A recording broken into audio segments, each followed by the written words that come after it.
के देवता आचार्य भगवंत विद्यासागर जी महामुनिराज की जय जय जय। पूज्य मुनिवर श्री प्रमाण सागर जी महाराज की, मुनिवर श्री अरहय सागर जी महाराज की।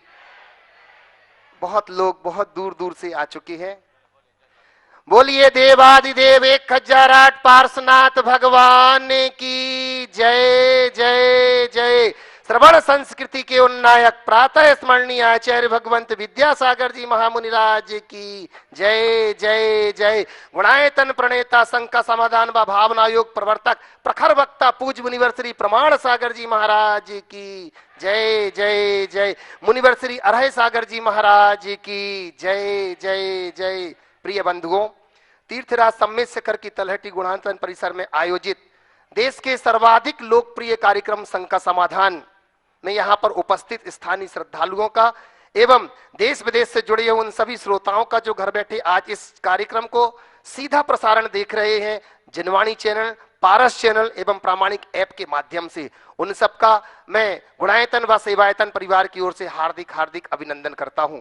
बंधुओं, यह कार्यक्रम प्रारंभ हो उसके पूर्व अपन चलते हैं पूज्य मुनिश्री के चरणों में कोटिशा वंदन करने के लिए त्रैवार नमोस्तु करेंगे। भो स्वामी नमोस्तु नमोस्तु नमोस्तु। बंधुओं, हम सबके लिए बड़े सौभाग्य के क्षण हैं कि हम आज गुणायतन में यहाँ पर उपस्थित हैं, जहां पर कि आचार्य भगवंत के अनमोल शिष्य मुनिवर श्री प्रमाण सागर जी महाराज विराजमान हैं, जिन्होंने लाखों प्रश्नों के उत्तर यूं ही दे दिए हों। वास्तव में बंधुओं, याद आता है वो क्षण जब भगवान महावीर स्वामी का समौसण लगा हुआ था बंधुओं, जहां पर राजा श्रेणिक ने 60,000 प्रश्न किए थे भगवान महावीर स्वामी से। आज वही क्षण ऐसा लगता है कि यह समौसण यहां पर लगा हुआ है कि हर प्रश्नों का समाधान करने के लिए मुनिवर यहां पर उपस्थित है बंधुओं, जिनकी एक देशना को सुनकर के अनेक लोग गुणायतन से जुड़ रहे हैं। क्या है गुणायतन, कैसा है गुणायतन, इस बात को जानने के लिए अपने आप यहां पर उपस्थित रहेंगे, अभी आपको जानने को मिलेगा। पर बंधुओं, गुणायतन से जो जुड़ चुके हैं लोग, ऐसे लोगों की नामों की उद्घोषणा जरूर करना चाहूंगा हमारे आवाहन पर। बंधुओं,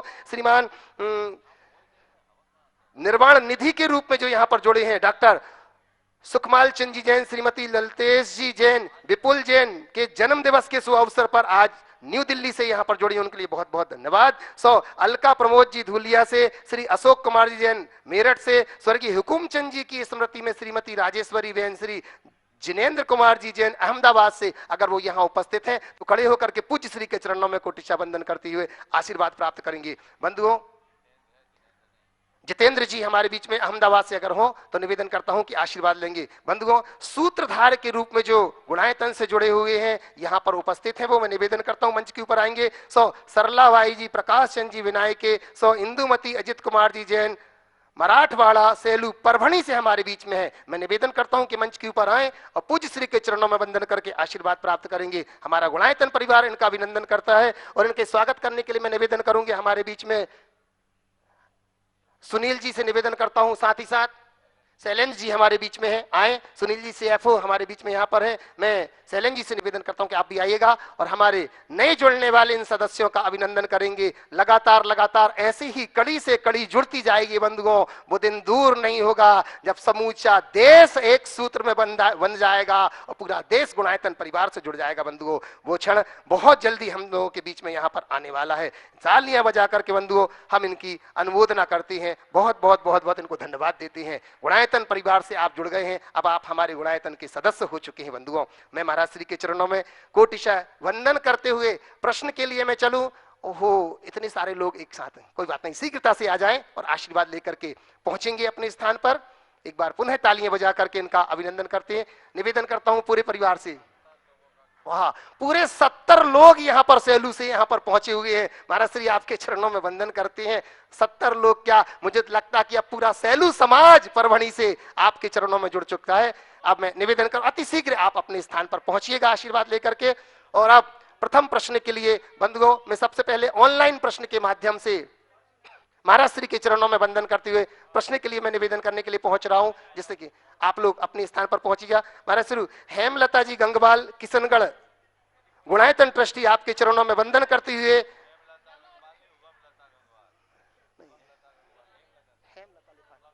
उगमलता गंगवाल जी किशनगढ़ गुणायतन से, जो कि गुणायतन ट्रस्टी हैं बंधुओं, महाराज श्री आपके चरणों में वंदन करते हुए प्रश्न पूछना चाह रहे हैं कि भरोसा टूटने पर कोई आवाज नहीं होती।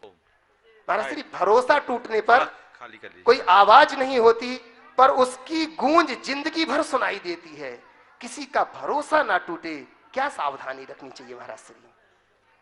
भरोसा टूटने पर आवाज नहीं होती पर उसकी गूंज पूरी जिंदगी सुनाई पड़ती।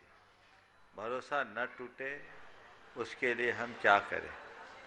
देखिए, भरोसा न टूटने के लिए व्यक्ति को सबसे बड़ी जरूरत है निष्ठावान होने की, स्वयं के प्रति और औरों के प्रति ईमानदार बनने की। यदि हम निष्ठावान बनते हैं, एक दूसरे के प्रति ईमानदार बनते हैं और नैतिकता के प्रति प्रतिबद्ध हो जाते हैं, तो कभी भरोसा किसी का किसी के साथ नहीं टूट सकता। हमारे अंदर के स्वार्थ पूर्ण व्यवहार ही व्यक्ति के भरोसा तोड़ने में निमित्त बनते हैं। हम अगर अंदर से ईमानदार हो जाएं, सच्चाई के रास्ते पर चले, तो कभी ऐसी स्थिति नहीं बन सकती।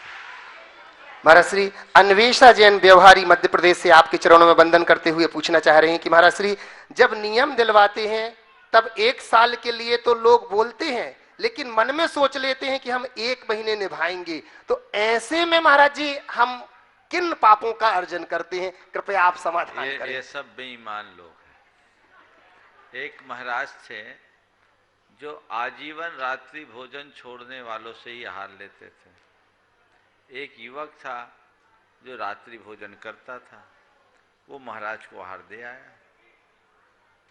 महाराज को आहार दे आया, बोले क्यों तुम आहार दे आए? बोले दे आए। बोले नियम ले लिया? बोले नियम ले लिया। बोले क्या? बोला महाराज जी ने आजीवन रात्रि भोजन छोड़ा था, तुमने छोड़ दिया? बोले नहीं, हमने बोला मन शुद्धि, वचन शुद्धि, काय शुद्धि, आहार जल शुद्ध है। महाराज जी सब त्यागे हैं। क्या त्यागे हैं? महाराज जी सब त्यागे हैं। अब बोलो, ऐसे झूठ बोलने वाले लोगों को क्या कहेंगे? मैं आप सबसे ये कहना चाहूंगा, कोई भी नियम लो, निष्ठापूर्वक लो और दृढ़तापूर्वक निभाओ। जबरदस्ती नियम मत लो और नियम लेने के बाद कोई गली निकालने की कोशिश मत करो। यदि नियमों को लेने के बाद आप गली निकालेंगे तो उसके परिणाम अच्छे नहीं आएंगे। इस प्रश्न के बाद तैयार रहेंगी कुमारी साक्षी जैन, संयम कॉलोनी जबलपुर से। महाराज श्री सुदेश जैन मध्य प्रदेश बाबई से आपके चरणों में वंदन करते हुए पूछना चाह रहे हैं कि हमने अक्सर आपसे सुना है कि अगर कोई आपसे बैर द्वेष रखे या अच्छा बर्ताव ना करे तो उससे सुरक्षित दूरी बनाए रखें, लेकिन महाराज अगर यह बात पति पत्नी के बीच में हो तो ऐसा क्या करें जिससे कि वह दुखी होने से बच सके? एक दूसरे को कर्म निद्रा का निमित्त मान लो। आज सवेरे का प्रवचन सुन लो, रास्ता निकल जाएगा। कुमारी साक्षी संगम कॉलोनी से शीघ्रता से यहाँ पर पहुंचे। कुमारी श्रेया जबलपुर से, चलिए। नहीं आगे बोलिए। श्रीमती प्रिया जैन जबलपुर से, बिहाना जैन यहाँ पर पहुंचे, अपना प्रश्न रख रही हैं, शीघ्रता से यहाँ पर पहुंच जाए। और इसी के साथ तैयार रहेंगे पप्पू भाई भोपाल से। तब तक ऑनलाइन लो ना एक आध। महाराज श्री सुशीला जी पाटनी का एक प्रश्न है, वो आपके चरणों में कोटिशा वंदन करते हुए, आप समझ गए हैं सुशीला जी पाटनी किशनगढ़ आर के मार्बल वाले। महाराज श्री आपके चरणों में वंदन करते हुए पूछना चाह रहे हैं कि महाराज श्री हम बहुत दिन से विचार कर रहे हैं कि सम्मेद शिखर आपके चरणों में दर्शन करने के लिए आए, पर ऐसा कौन सा कर्म है कि हम आपके चरणों में पहुंच नहीं पा रहे हैं? महाराज जी ऐसा आशीर्वाद दें कि हम शीघ्र आपके चरणों में पहुंच पाए। अभी तो आके गई हो, इनका सवाल तो नहीं दिख रहा है। और कोई का सवाल है? उन्होंने अभी पूरा विधान करके गई हैं, अभी पूरा अष्टादश यहीं रही। अब वो तो ऐसे भी बहुत समय निकालती हैं और निकालते रहते हैं।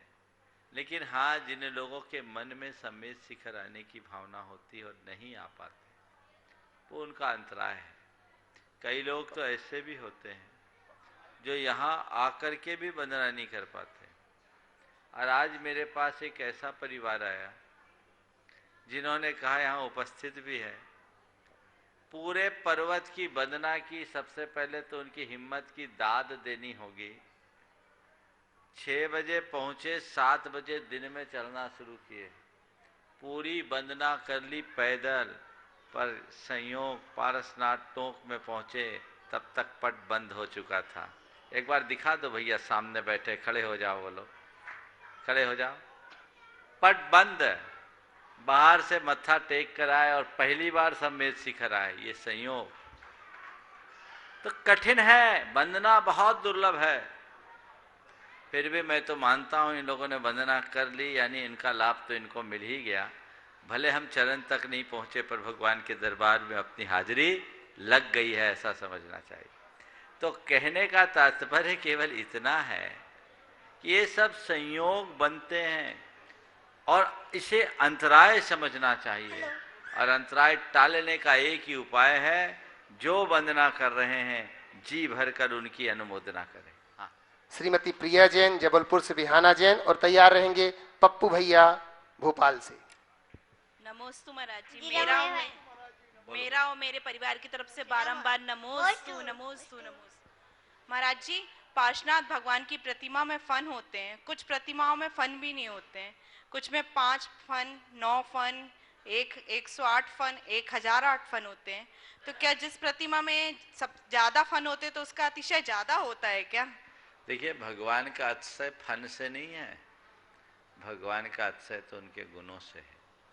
ये सच है कि जब केवल ज्ञान हो जाता है तो कोई उपसर्ग नहीं होता। ये जो फण है, ये तो धर्मेंद्र के द्वारा भगवान के उपसर्ग के निवारणार्थ फैलाया गया फण है। तो धर्मेंद्र ने पार्श्वनाथ भगवान पर जब उपसर्ग हुआ था तो अपने फनामंडल से उनके ऊपर एक छत्ता तान दिया था। जैसे बारिश खूब हो रही है मूसलाधार, तो उस बारिश से बचाने के लिए, पत्थर से बचाने के लिए, ओले से बचाने के लिए उनके ऊपर एक छत्र डाल दिया। केवल ज्ञान होने के पहले ये सब हट जाता है। केवल ज्ञान के बाद को उपसर्ग नहीं होता, उपसर्ग में केवल ज्ञान नहीं होता, उपसर्ग के पहले ही केवल ज्ञान के पहले ही उपसर्ग था। तो धर्मेंद्र के आने के बाद ऐसे ही संबरदेव घबरा गया था, उसे पता लग गया कि अब तो हमारे बस का नहीं है, और वो इधर उपसर्ग निवारण हुआ, भगवान को केवल ज्ञान हुआ। तो यथार्थ अरहंत अवस्था में इस तरह का कोई फनामंडल नहीं होता, लेकिन भगवान के ऊपर फनामंडल इसलिए बनाया जाता है ताकि सबको पता लगे कि पार्श्वनाथ भगवान ने कितने बड़े उपसर्ग को सहकर केवल ज्ञान प्राप्त किया। समझ गया? ये उपसर्ग अवस्था का 5 का भी है, 7 का भी है, 9 का भी है, और अब 1000 के भी हैं, आजकल 108 भी बनने लगे। ये मूर्तिकार के शिल्प की अलग अलग परिकल्पना है, इसका अतिशयों से कोई संबंध नहीं। नमोस्तु महाराज जी। पप्पू भैया भोपाल से, और तैयार रहेंगे रानी जैन छपारा से। नमोस्तु महाराज। ओ नमोस्तु महाराज जी। महाराज जी, प्रश्न नहीं मेरा ये वो है कि मैं और मेरे साथ जितने भी लोग यहाँ पर यात्रा करने आए हैं, इस समय ये हालत थी हम लोगों की घर पर कि कोई का विचार नहीं बन रहा था कि हम लोग यहाँ पे यात्रा करने चलें, ठंड के मारे और कुछ कोविड के चक्कर में। लेकिन मैंने भगवान के ऊपर ये छोड़ दिया था कि अगर भगवान बुलाएंगे तो हम उसके लिए हमेशा तैयार रहेंगे, और हम यहाँ तक पहुँच गए। और यहाँ पर मैं थोड़ा अस्वस्थ हो गया हूँ, तो लेकिन पूरी वंदना नहीं कर पा रहा हूँ। इसके लिए मुझे आशीर्वाद चाहिए महाराज जी कि मेरी वंदना भी पूरी हो सबके लिए। सवाल क्या है? और इसी के साथ तैयार रहेंगे अजीत जी विनायक के सैलू परभणी से। बोलिए। महाराज श्री नमोस्तु नमोस्तु नमोस्तु। महाराज श्री, मेरा प्रश्न ये है, इंसान कितना भी सफल व्यापारी बन जाए परंतु तकलीफ बेच नहीं सकता और सुकून खरीद नहीं सकता, तो हम ऐसा क्या करें कि तकलीफ दूर कर सुकून पा सके? बहुत अच्छी बात कही है, जिसका भी ये वाक्य है। इंसान चाहे कितना भी सफल व्यापारी क्यों न बन जाए, तकलीफ बेच नहीं सकता और सुकून खरीदा नहीं जा सकता। मैं तो आपको इतना ही बताना चाहूँगा कि जिस दिन ये समझ में आ जाए कि न तो तकलीफ बेचने की लायक है और न ही सुकून खरीदने की चीज़ है, जब तक हम खरीद बिक्री के चक्कर में लगे रहेंगे तब तक तकलीफ और सुकून का चक्कर बना रहेगा। जिस दिन हम खरीद बिक्री के चक्र से ऊपर उठ जाएंगे, उस दिन हमारे जीवन में केवल सकून सकून और सकून ही रहे। नमोस्तु महाराज श्री, नमोस्तु महाराज। अजीत जी विनायक के सेलू परभणी से, और इसी के साथ तैयारेंगे पुष्पा सुभाष काला सेलू परभणी से।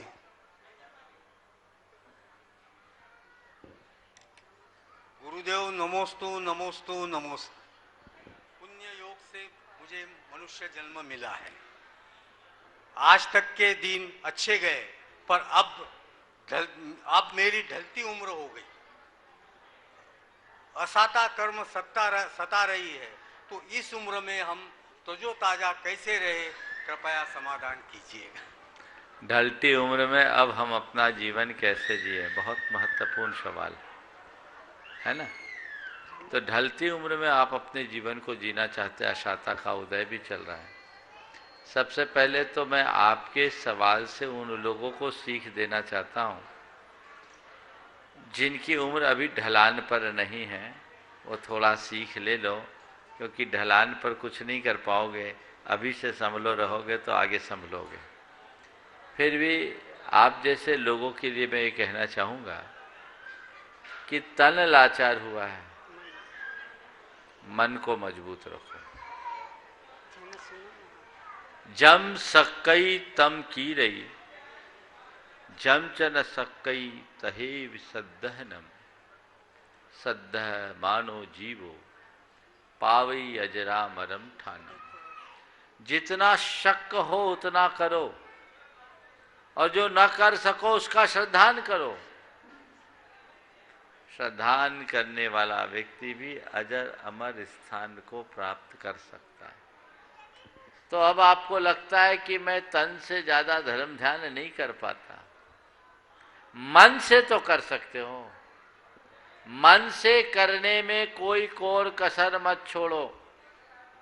नित्य मन से अपना जितना बने धर्म ध्यान करने की कोशिश करो, और खुद जितना कर पाओ सो करो। जो कर रहे हैं उनके लिए अनुमोदना करो, जी भर करके अनुमोदना करो, सम्मति दो। ये भी आपके कल्याण का कदम बढ़ सकता है। नमोस्तु गुरुदेव, नमोस्तु गुरुदेव। हाँ, बहुत सुंदर। पुष्पा सुभाष काला सेलू परभणी से, और इसी के साथ तैयारेंगे 100 सन्मति अप्पाशो उगारे कुरुडवाड़ सदलगा से। अच्छा आप भी पूछो। बोलो। हाँ। नमोस्तु गुरुदेव, नमोस्तु नमोस्तु नमोस्तु। ऐसे तो मैं आपके भावना युग से हरदम जुड़ी हुई रहती हूँ, क्योंकि मैंने आपको वीडियो भी भेजा है और लिख के भी भेजा है। जब आपने कहा कि किताब में मेरे को छपाना है, गुरुदेव मेरे जीवन में वियोग संयोग का हुआ था, वियोग संयोग हुआ, पर भावना योग के कारण मैं एकदम स्वस्थ रह गई, एक अच्छी हो गई मैं। और उसके बाद मुझे मेरे पाँव का ऑपरेशन हुआ। पाँव का ऑपरेशन शायद गलत हुआ था, मेरे पाँव टेढ़े मेढ़े हो गए, पर मैं भावना योग का आलम्बन लेती हूँ, इसलिए आज यहाँ सभ्य शिखर पर आपके दर्शन करने आई हूँ। और गुरुदेव मेरे को कोरोना काल हो गया था, कोरोना का लेवल बहुत कम हो गया था, पर मैंने सिर्फ 10 दिन इस पे थी, ऑक्सीजन पे थी रात दिन, पर मैंने सिर्फ भावना योग किया, और उसके लिए मैं आज संसार में जीवित हूँ और आज आपके सामने समक्ष खड़ी हूँ। गुरुदेव मेरा एक प्रश्न है, एक मिनट। बोलो। हाँ। गुरुदेव आपकी एक तो बुद्धि तीक्ष्ण है, पर आचार्य गुरुदेव मेरी शंका यह है, आचार्य श्री की पढ़ाई तो 9वीं तक हुई थी, ऐसा हमने पढ़ा है, और फिर भी ऐसा कौन सा कर्म का उदय है कि उनकी बुद्धि इतनी तीक्ष्ण है, और उनकी मातृभाषा कन्नड़ होने पर भी अंग्रेजी और हिंदी पर भाषा में प्रभुत्व है। तो इसकी या तो हमें क्या कर सकती हूँ, थोड़ी बहुत बुद्धि मेरे में भी आए, इसके लिए मुझे समाधान कीजिए गुरु, समाधान कीजिए। देखिए, एक बात बहुत स्पष्ट तौर पर मैं कहना चाहता हूँ, डिग्री से बुद्धि का कोई बड़ा संबंध नहीं है। ऐसा मत समझना कि जो पढ़े लिखे हैं वे ही बुद्धिमान हैं और जो अनपढ़ है वो मूर्ख। मेरा मानना है कि पढ़े लिखे लोग भी मूढ़ो दिखते हैं और अनपढ़ लोगों में भी बुद्धिमत्ता दिखाई पड़ती है। मैं बहुत से लोगों को जानता हूँ जो पढ़े लिखे मूढ़ हैं, और मैं बहुत से ऐसे लोगों को भी पहचानता हूँ जो अपढ़ हैं पर बुद्धिमान हैं। समझ गए? स्कूल कॉलेज की जो पढ़ाई है उसमें डिग्री भर है। गुरुदेव ने बिल्कुल 9वीं तक पढ़ाई की, लेकिन सच्चे अर्थों में देखा जाए तो गुरुदेव तो आज भी पढ़ाई कर रहे हैं। मैंने मैट्रिक की, मैं ज़्यादा नहीं पढ़ा, आप लोगों की भाषा में मैं पढ़ा लिखा नहीं हूँ, पर मैं आज भी एक विद्यार्थी ही हूँ, आज भी पढ़ता हूँ। और न केवल किताबें पढ़ता हूँ, अपितु अब लोगों को भी पढ़ता हूँ। ये कला आपके पास होनी चाहिए। किसी विचारक ने बहुत अच्छी बात कही, every man is a volume if you know how to read it. हर मनुष्य अपने आप में एक ग्रंथ है, यदि तुम उसे पढ़ना जान लो। समझ गए? तो व्यक्ति के पास क्षमता होनी चाहिए, लगन होनी चाहिए, ज्ञान तो अपने आप होता है। और एक अनुभव की बात मैं आप सबसे कहूंगा, पढ़ाई करके जो ज्ञान हम पाते हैं उससे कहीं ज्यादा हम अनुभव से पाते हैं। पढ़ा हुआ ज्ञान भूल सकता है, अनुभव का ज्ञान कभी विनष्ट नहीं होता। इसलिए आप गुरुदेव की बात कर रहे, गुरुदेव के पास ज्ञान है, वो पढ़कर नहीं, वो उनके अनुभव से, जो उनकी साधना का अनुभव है। तो एक योगी होता है वो बड़ा अनुभवी भी होता है, और उसके अनुभव का पुट उसके हर शब्द में दिखाई पड़ता है। तो गुरुदेव ने भले पढ़ाई नहीं की, लेकिन आज उनकी किताबें दुनिया के कई विश्वविद्यालयों में पढ़ाई जाती। उन पर लोग पीएचडी कर रखे, कई लोगों पर पीएचडी कर रखे। तो इन सब चीज़ों का कोई संबंध नहीं। कि वक्त बोल रहा था डिग्री चाहिए, डिग्री चाहिए, डिग्री चाहिए। मैंने कहा क्या डिग्री कहते हो? डिग्री वाले आगे पीछे घूमते हैं, और जिनके पास कोई डिग्री नहीं है उनकी किताबें यूनिवर्सिटीज में चलती। उसी समय मेरे पास एक विद्वान आए थे, बोले महाराज जी आपकी पुस्तक को हमने अपनी यूनिवर्सिटी में रख लिया। अभी कई विश्वविद्यालयों में जैन तत्व विद्या है, जैन धर्म और दर्शन ये चल रही है। तो ऐसा नहीं है कि आप स्कूल कॉलेज या एजुकेशनल इंस्टीट्यूशन में पढ़ोगे तभी आपके पास ज्ञान होगा। ज्ञान केवल वह प्राप्त करता है जो सतत अभ्यास ही होता है। अगर आपका अभ्यास बना रहे तो आपका ज्ञान दिनों दिन निखरेगा। आपने पूछा मेरी बुद्धि ऐसी तीक्ष्ण क्यों हो, कैसे हो? हमें तो कुछ याद नहीं रहता। मैं पूछता हूँ, आज से 25-30 वर्ष पहले आपको किसी ने कोई गाली दी होगी, वो याद है कि नहीं?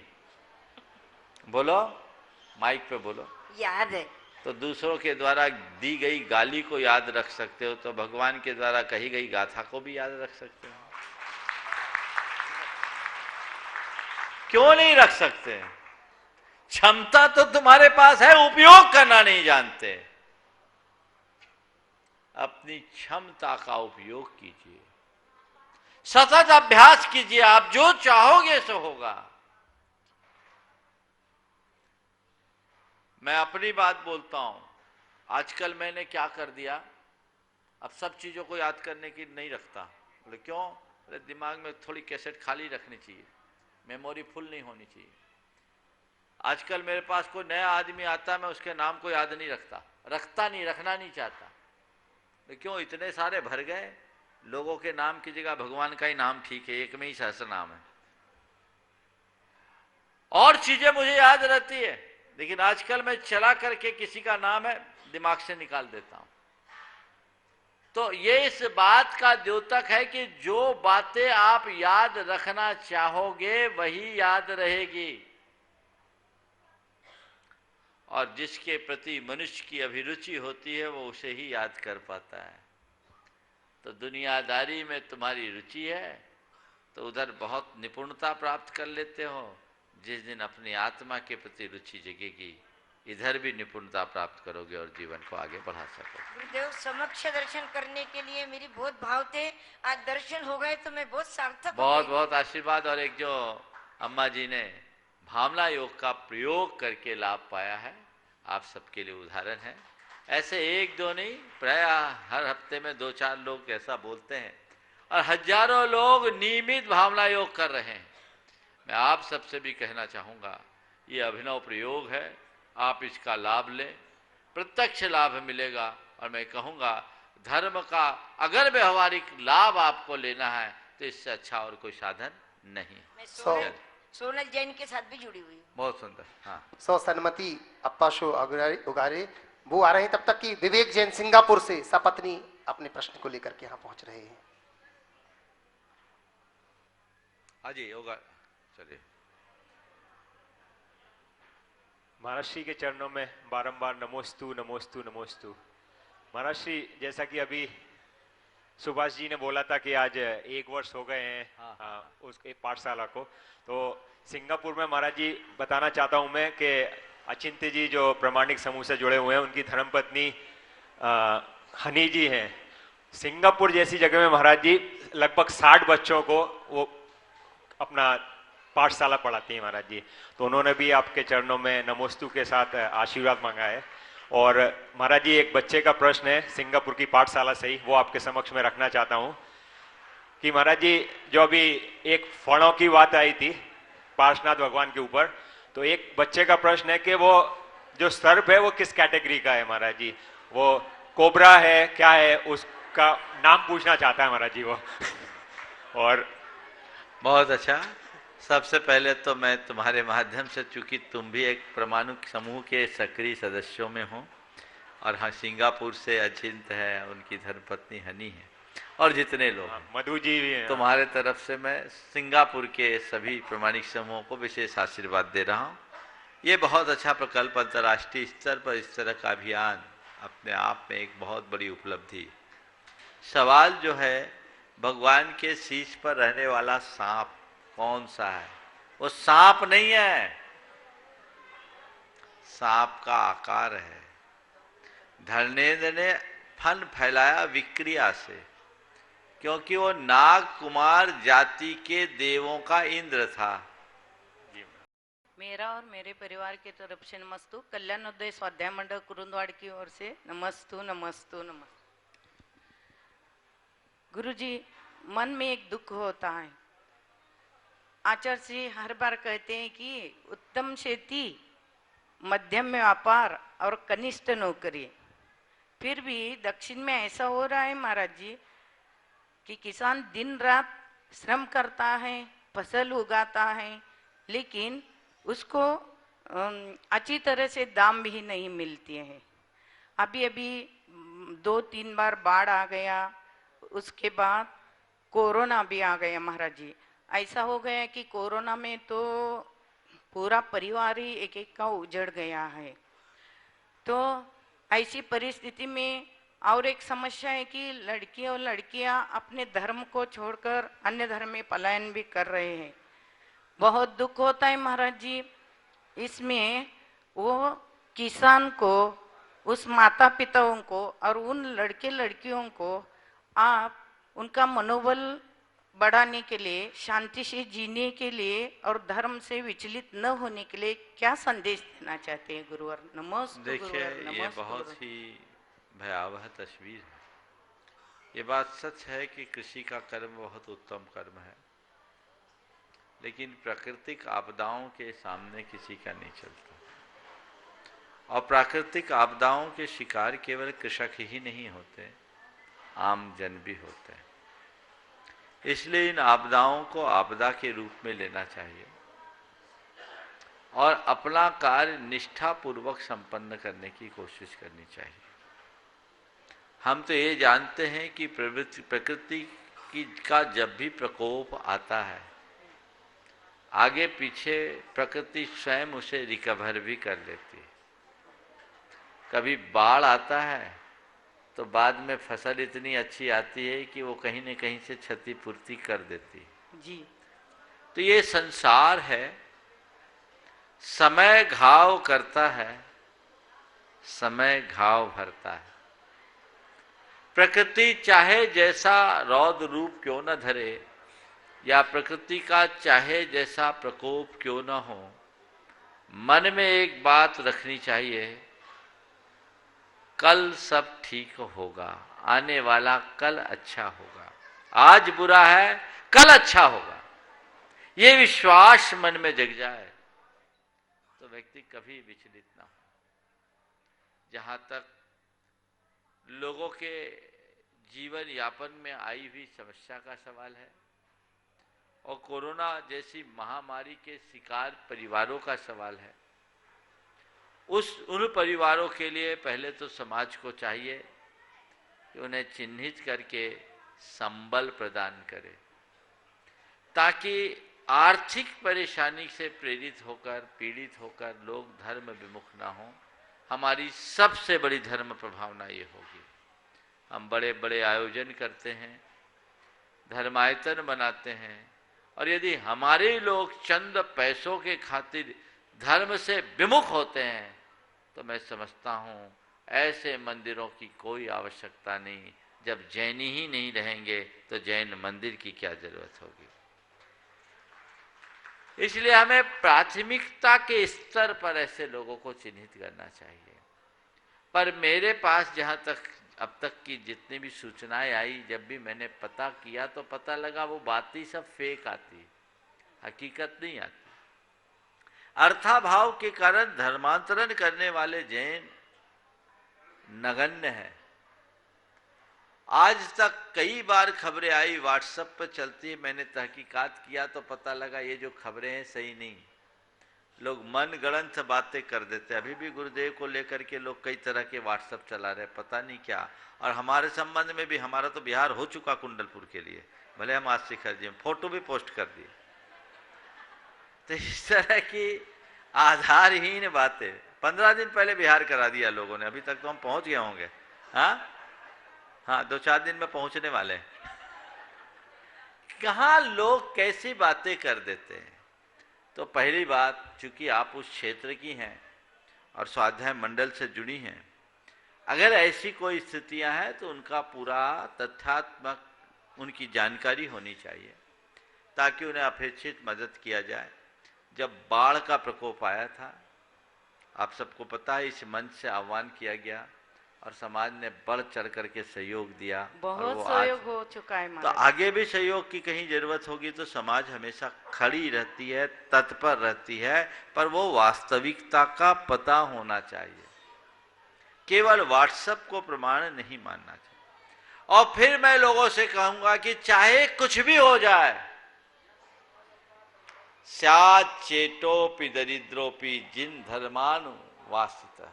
हम तो रोज कहते हैं भगवान धर्म से विमुख होकर के मां स्यात् मां भूत चक्रवर्ती, कि मुझे चक्रवर्ती का पद भी नहीं चाहिए, मैं दरिद्री हो जाऊं, दीन हो जाऊं, तैयार हूं, पर जिन धर्मानुयायी मुझे होना है।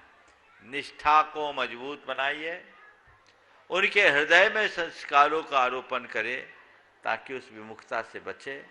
और जहाँ तक खेती की बात है, खेती में अगर लोगों को उचित लाभ नहीं मिलता तो अब पारंपरिक तरीके से अगर खेती करना लोग शुरू करते हैं तो ये प्रयोग सिद्ध है, बहुत लाभप्रद भी है और लोगों को बहुत अच्छे परिणाम दे रहे हैं। हमें इस तरफ ध्यान देना चाहिए। दिलीप प्रमिला जी पाटनी, गोयल नगर, इंदौर, कार्याध्यक्ष इंदौर जैन समाज। और इसी के साथ तैयार रहेंगे सीए अविनाश जी, कुमारी आन्या जैन। कुछ और बोलना चाहिए। महाराज जी, श्रद्धान के बारे में मैं एक बता सकती हूँ। हाँ बोलो। ये मेरे पति, उनकी भी दूसरी प्रतिमा है।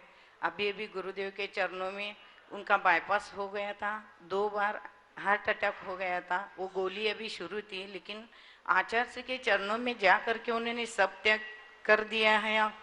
वो 3 साल हो गए, गुरुवर के आशीर्वाद से बहुत बढ़िया है। गुरु आपका ही इन्होंने स्वयं ने भी 7 प्रतिमाओं को धारण कर रखा है। हाँ। चलिए, दिलीप जी प्रमिला जी पाटनी। और तैयार रहेंगे सीए अविनाश जी, कुमारी आन्या जैन। नमोस्तु नमोस्तु नमोस्तु भगवान। मेरे और मेरे परिवार का त्रिकाल नमोस्तु।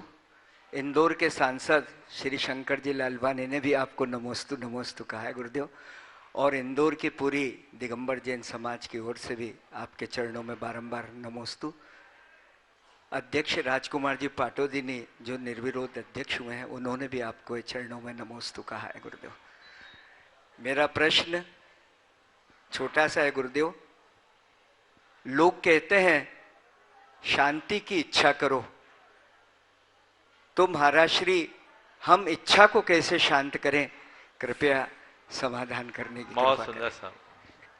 शांति की इच्छा करो ऐसा सब कहते हैं, हम इच्छा को कैसे शांत करें?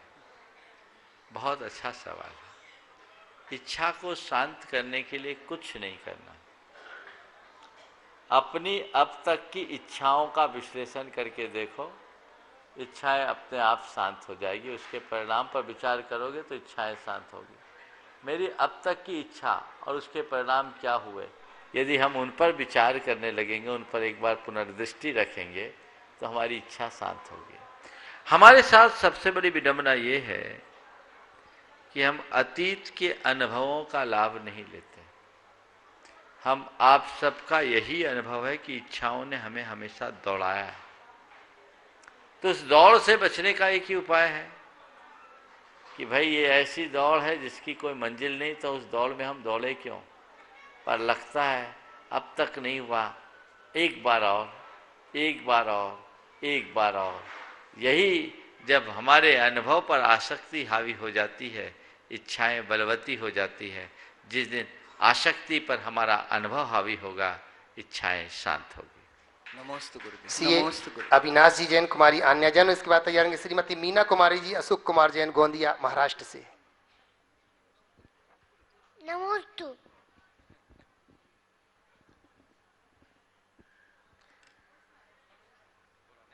नमोस्तु महाराज जी। महाराज जी, मेरा प्रश्न ये है कि अभी दिल्ली हाई कोर्ट ने एक फैसला सुनाया है जिसमें उन्होंने कहा है कि जो बड़ी बड़ी कंपनियां हैं वो अपने पैक प्रोडक्ट्स जैसे चिप्स आदि में जानवरों का प्रयोग करते हैं, फिर भी उन्हें ग्रीन साइन लगाकर बेचते हैं। तो ऐसे में मेरे जैसे बच्चे जो उन्हें ग्रीन साइन देखकर उन्हें वैध समझकर उनका प्रयोग करते हैं, हमें क्या करना चाहिए? क्या दिल्ली हाईकोर्ट ने उसे वैध माना है? डेविड, तो उन्होंने बताया कि हम में इसमें जानवरों का प्रोडक्ट मिलाते हैं, उनके चर्बियों का प्रयोग करते हैं चिप्स आदि में, फिर भी ग्रीन साइन लगाते हैं। तो इस पर तो बैन होना चाहिए। टेक्निकल कुछ उसके रीजंस दे करके, टेक्निकल नाम दे के E101 ऐसे नाम दे करके उसको अभी डिसीजन आया है हमारा। चलो मैं उसके फैसले को एक बार देखूंगा, समझूंगा, और यदि ऐसा है तो ये शाकाहारी लोगों की आस्था से एक बहुत बड़ा खिलवाड़ है। फिर तो सिंबल देने का कोई औचित्य ही नहीं।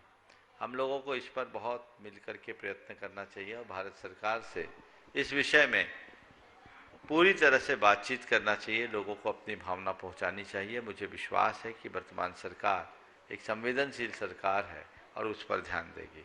हम जब तक इसके पूरे फैसले को ठीक तरीके से नहीं समझे, अपनी तरफ से कोई राय देना उचित नहीं है। श्रीमती मीना कुमारी जी, अशोक कुमार जैन, गोंदिया महाराष्ट्र से। और इसी के बाद निवेदन करूंगा चंद्रकला जी पाटनी, रांची गुणायतन मंत्री।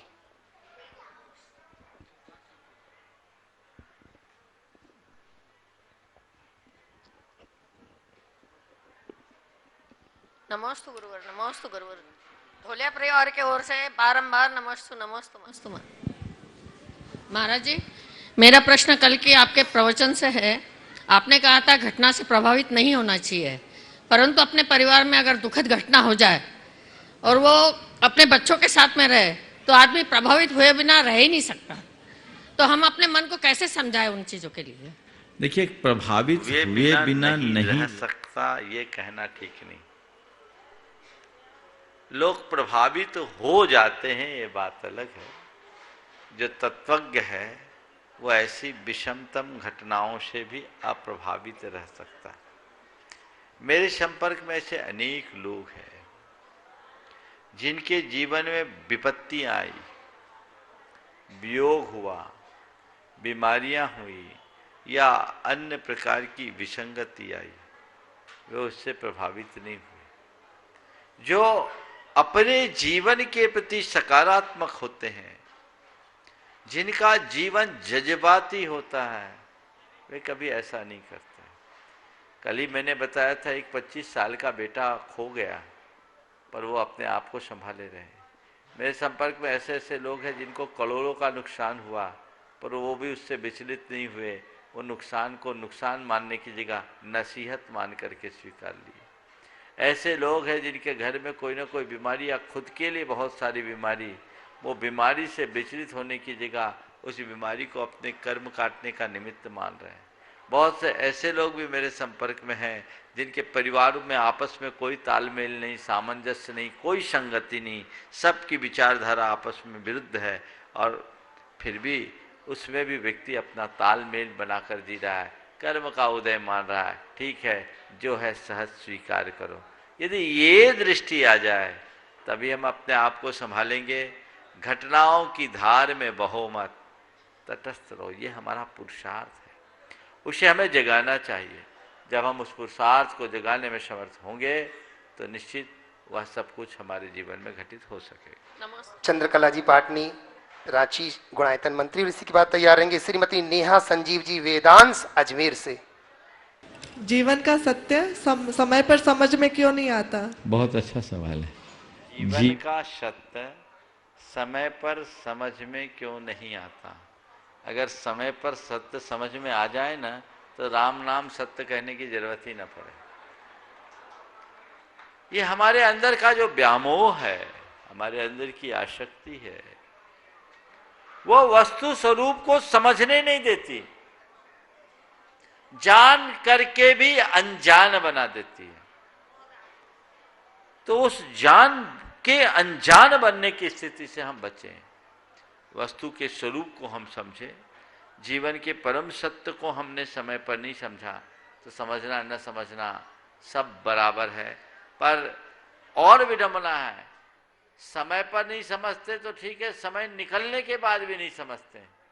कोई ठोकर खाने से पहले न संभले तो चलता है, पर ठोकर खा करके भी न संभले उसके लिए क्या कहें। मैं तो एक ही बात कहता हूं, जिन्होंने जीवन के सत्य को समय पर नहीं समझा उनका हाल देख लो और अपने आप को संभाल लो, सब कुछ ठीक होगा। श्रीमती नेहा संजीव जी वेदांश अजमेर से, और इसी के बाद तैयार रहेंगे रीतू जैन नोएडा दिल्ली से।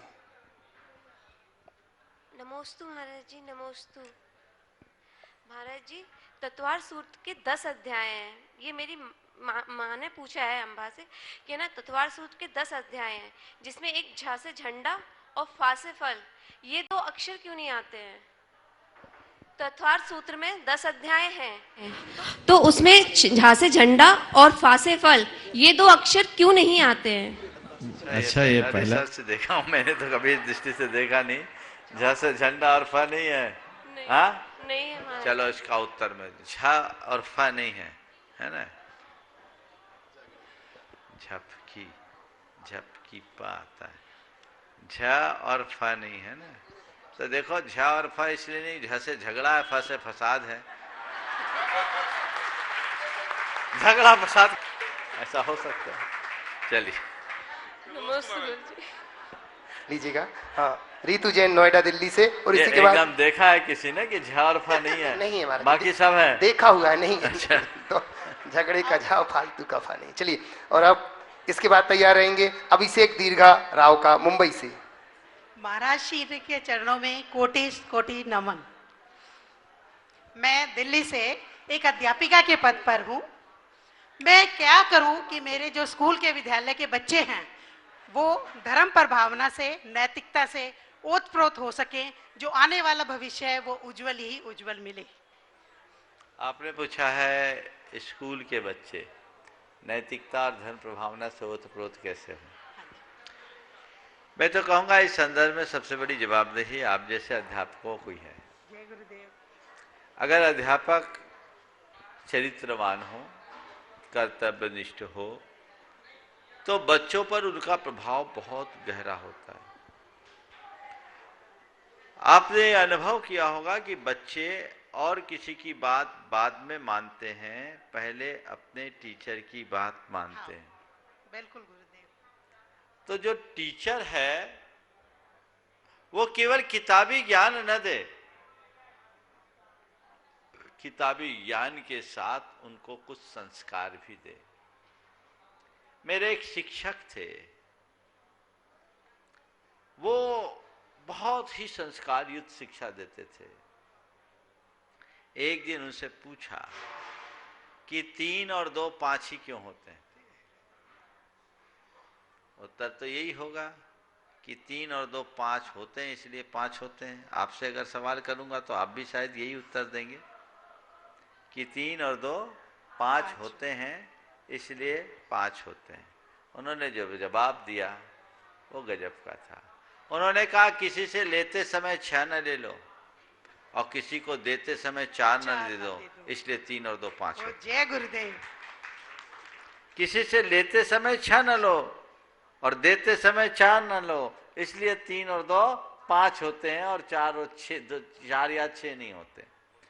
तो ये है बच्चों को ज्ञान देने का तरीका। आज विडंबना ये है कि हमारे अध्यापक गण भी खुद गड़बड़ाए हुए हैं।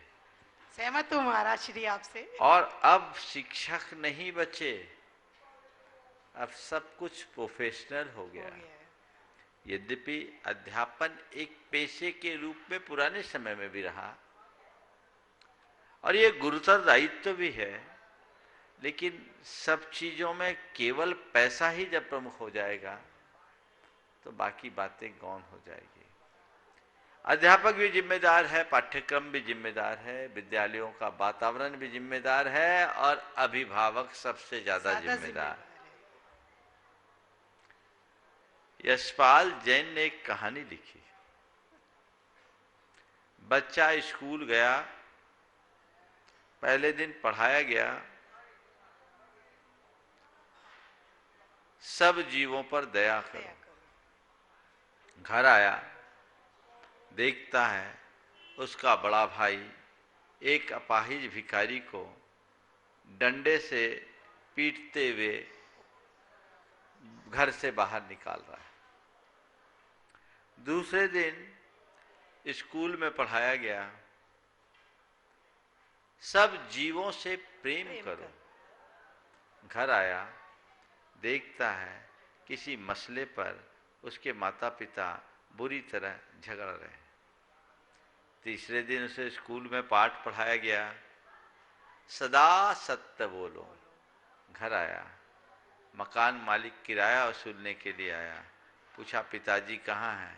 वो पिताजी से पूछा, बोला जाओ कह दो पिताजी घर में नहीं है। पिताजी घर में नहीं है। बेटे ने कहा पापा आप तो हो। बोला मैं कह रहा हूं ना। बोले झूठ है। बोले होगा। चौथे दिन जब बच्चे को स्कूल जाने के लिए कहा गया तो बच्चे ने कहा पापा मैं स्कूल नहीं जाऊंगा। पापा मैं स्कूल नहीं जाऊंगा क्योंकि गुरुजी ठीक नहीं पढ़ाते। बात समझ में आ रही है? आई कि नहीं आई? हाँ जी। थोड़ा देर में आई। नहीं आई। आ गई ना? तो बस ये जो अव्यवस्था है, इसको जब तक हम दूर नहीं करेंगे तब तक बातें केवल बातें हों। जय गुरुदेव। अभिषेक दीर्घा राव का मुंबई से, वो तैयार रहेंगी रानी जैन छपारा से। गुरुदेव के चरणों में त्रय बार नमोस्तु। गुरुवर, आजकल के प्रचलन में शहरों में युवा दिन में मंदिर जाते हैं, धार्मिक क्रिया पूजा पाठ वगैरह करते हैं, किंतु रात के वक्त घूमना फिरना पार्टी करना तथा नाइट लाइफ एंजॉय करते हैं, जिसे so called balanced life term दिया जाता है।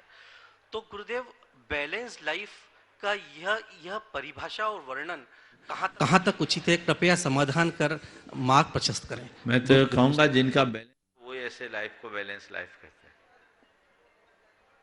हम दिन भर जो करें रात में उससे उल्टा करें, ये तो पागलों की पहचान।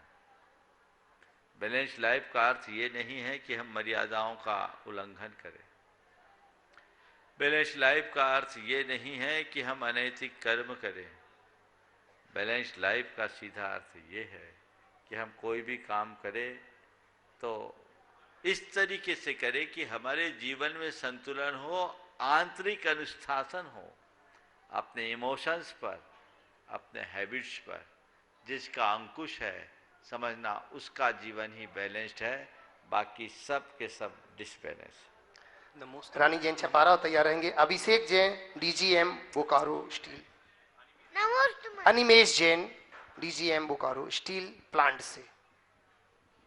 नमोस्तु महाराज श्री, नमोस्तु महाराज श्री, नमोस्तु महाराज श्री। महाराज श्री छपारा वालों की तरफ से नमोस्तु और मेरे साथ परिवार की तरफ से नमोस्तु। महाराज श्री, जिसके पास पैसा होता है उसकी कोई इज्जत नहीं करता, और जिसके पास पैसा होता है वह किसी की इज्जत नहीं करता, तो क्या पैसा ही लोगों का स्वभाव निश्चित करता है क्या? जिसके पास पैसा होता है वो किसी की इज्जत नहीं करता, और जिसके पास पैसा होता है, जिसके पास पैसा नहीं होता उसकी कोई इज्जत नहीं करता, और जिसके पास पैसा हो वो किसी की इज्जत नहीं करता। तो क्या पैसा ही स्वभाव लोगों का स्वभाव निश्चित करता है क्या? वर्तमान में पैसा ही लोगों के स्वभाव का निर्धारक बन गया है, जबकि ऐसा नहीं है। पर मैं आपको एक अपवाद पूछता हूँ, मेरे पास कोई पैसा दिखता है? महाराज आपकी तो यश कीर्ति तो चारों तरफ है, जरूरी नहीं कि आपके गुणों के द्वारा ही तो मेरे पास पैसा नहीं, मेरी इज्जत क्यों है? और मेरे पास, जिनके पास पैसा नहीं है उनको इज्जत मिलती है कि नहीं मिलती है? बताओ, बजाओ जोर से। मिलती।